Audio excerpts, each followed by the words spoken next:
আজ তোমাদের সাথে তেমন কিছু না, আমি না আমার মায়ের হাতের খেজুরে গুড় দিয়ে দুধে পুলির রেসিপিটা শেয়ার করব।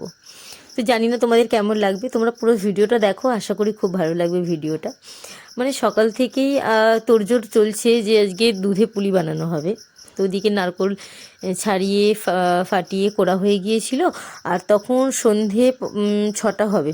তো এদিকে মা নারকোলটা ছাই মেরে রেখেছিল, আর আমি পড়িয়ে ওঠার পর মা আর আমি বসেছিলাম পুলি পিঠেগুলো বানাবার জন্য। তো এদিকে ছোট ছোট করার চেষ্টা করেছিলাম, অনেকটা ছোট করার, কিন্তু হয়নি। তাও যতটা পেরেছি ছোট ছোট করারই চেষ্টা করেছি, কারণ দুধে পুলি পিঠেগুলোর সাইজ কিন্তু খুব ছোট হলে বেশি ভালো হয়। তো এদিকে আমাদের পুলি পিঠেগুলো বানানো হয়ে গিয়েছিল। তো মা এদিকে গ্যাসটায় দুধ বসিয়েছে, গরুর দুধ ছিল, 2 পো গরুর দুধ ছিল, আর তার সাথে মা গরম জল করে রেখেছিল, ওতে আমল দুধ গুলে রেখেছিল। তো ওটা দিয়ে ভালো করে দুধটাকে ফুটিয়ে নেওয়া হয়েছে। মা বলছিল যে, মা করতে করতে আমাকে বলছিল যে দুধটা যদি বেশি করে না ফোটে, তাহলে যদি তুই পিঠেগুলো দিস সেগুলো কিন্তু ভেঙে যাবে।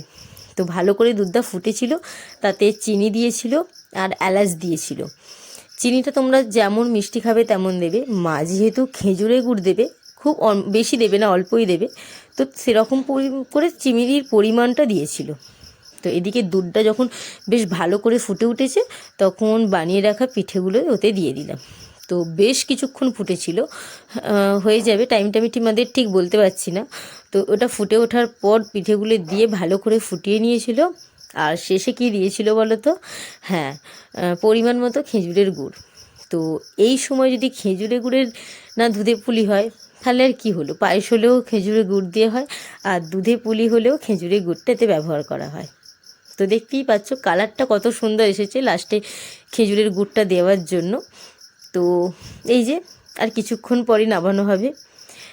আমার তো দুধে পুলি খেতে খুব ভালো লাগে, জানো তো। তো তোমাদের কেমন লাগে কমেন্টে জানাবে। আর একটা কথা, তোমাদের এই ভিডিওটা কেমন লাগলো সেটাও কিন্তু আমাকে কমেন্টে জানাবে। আর যদি ভিডিওটা ভালো লেগে থাকে কি করবে বলো তো? লাইক, কমেন্ট, শেয়ার, তার সাথে সাথে চ্যানেলটা সাবস্ক্রাইব করতে ভুলবে না। ইউটিউব থেকে দেখে থাকলে সাবস্ক্রাইব, ফেসবুক থেকে থাকলে ফলো। তো চলো, টাটা।